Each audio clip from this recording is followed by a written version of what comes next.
I now invite you to address the gathering today. Come, please.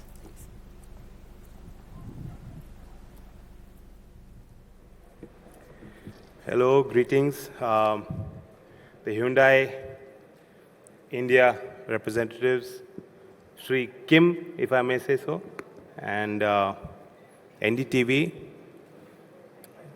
This is a great high-impact partnership, if I may say so. Hyundai is running a Samarth program. I haven't read these recommendations, but I believe they're coming from the right place.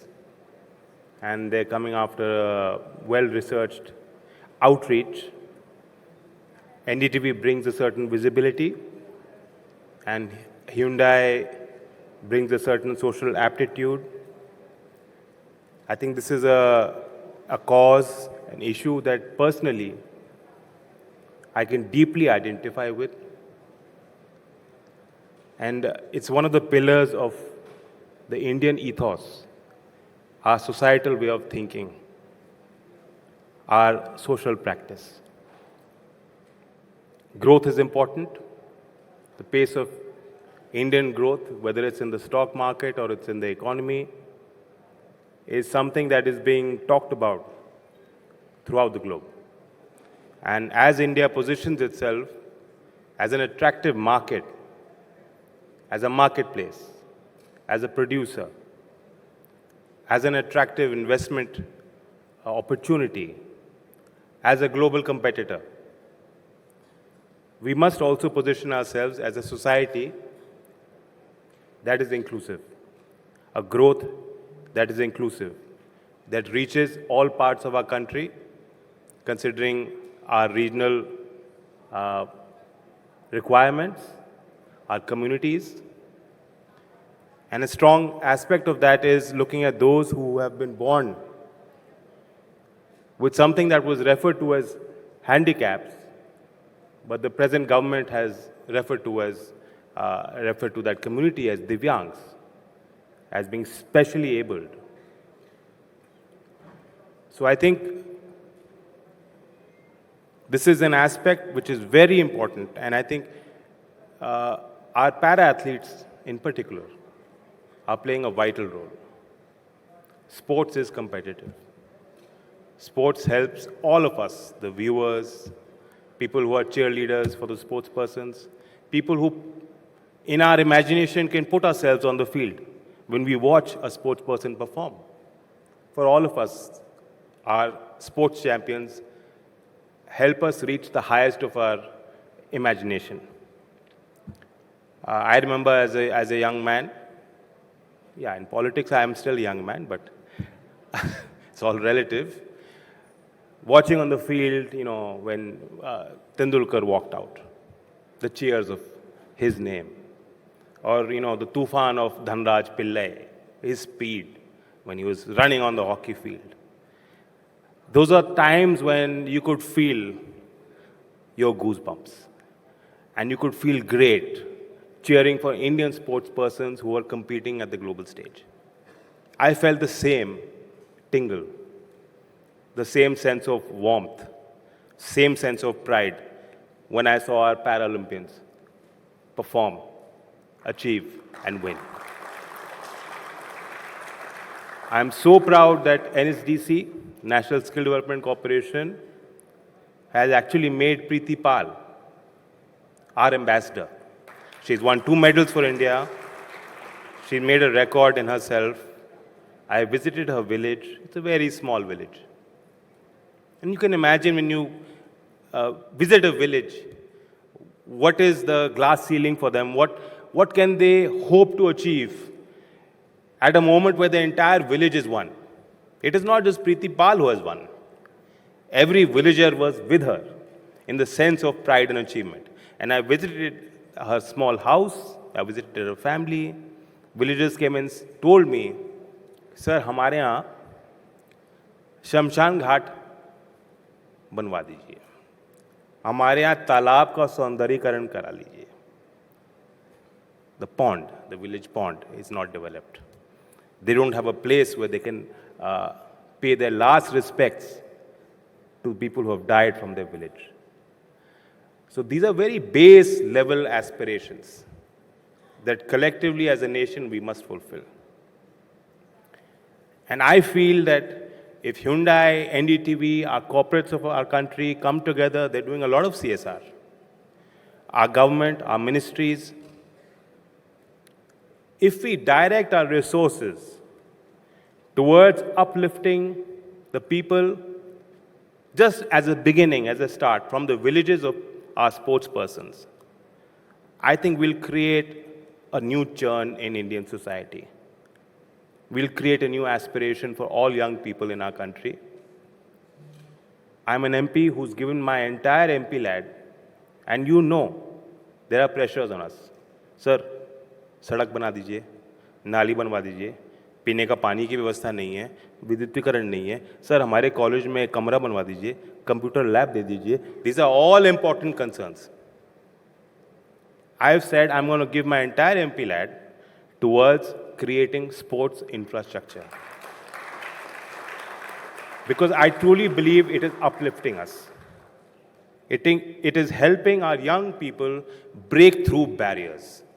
And there are many barriers. We are not unique in constructing barriers for our own people. These barriers exist in every society through the prism of class, through whatever prism of elitism that we create for our own society to divide them.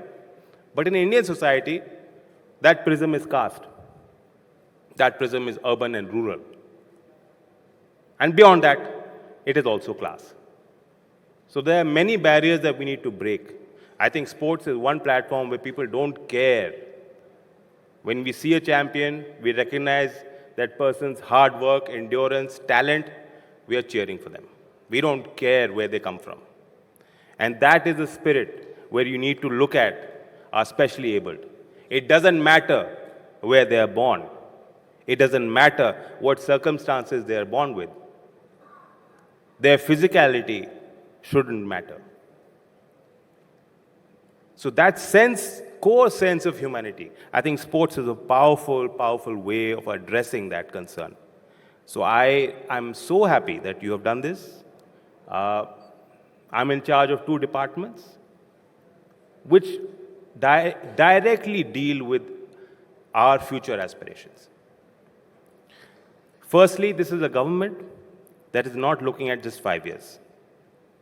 It is want in every politician to win an election and then worry about the next one. This is not our mandate to think about what's going to happen in 25 years. But here we have a government that is enunciating that is communicating that is asking entire country to believe with us, to aspire for that, to think about themselves, think about our society, think about our nation. So it's a forward-looking, aspirational policy and program. And in line with that, our education policy is also a progressive document. We can have combative spirits, which is the basic tenet of democracy, where some states are saying, no, we reject this policy because it is creating a monopoly of language. Those are politically nuanced positions. But the actual truth is, and I invite all of you to actually read the NEP document, the National Education Policy 2020 document, because it is asking us to contextualize at the level of the student, at the level of the language spoken by the local community, so that the medium of instruction is also localized and contextualized. It is creating that mandate for us.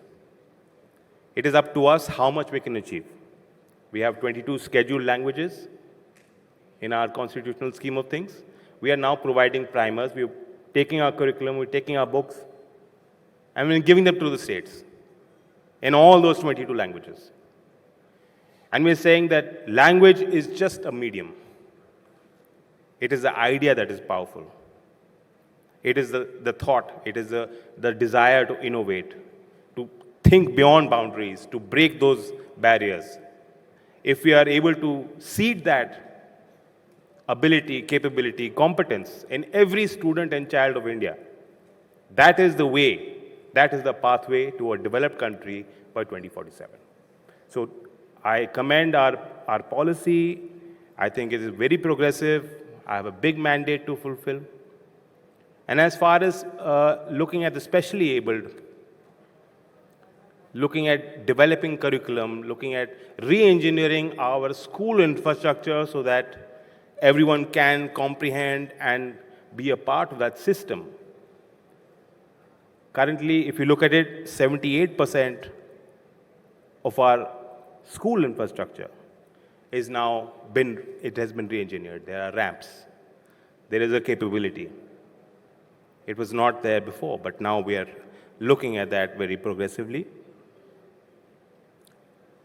Also, we have in Skill Ministry a separate council from 2015, which is designed for looking at the needs and aspirations of the specially abled.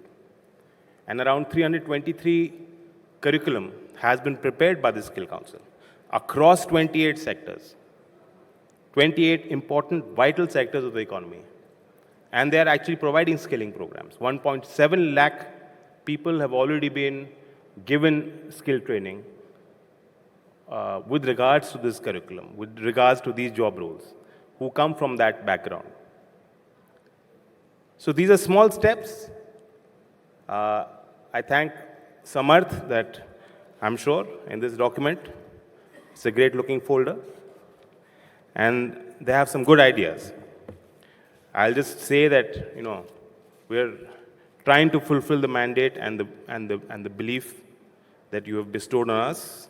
George Evans said that, and I believe that every student can learn, not on the same day, not in the same way. I think that is the way in education and skilling we need to look at it throughout the entire ecosystem and embrace people who come from different backgrounds with a different ethic and give them that opportunity to exceed expectations. With that, I thank this gathering.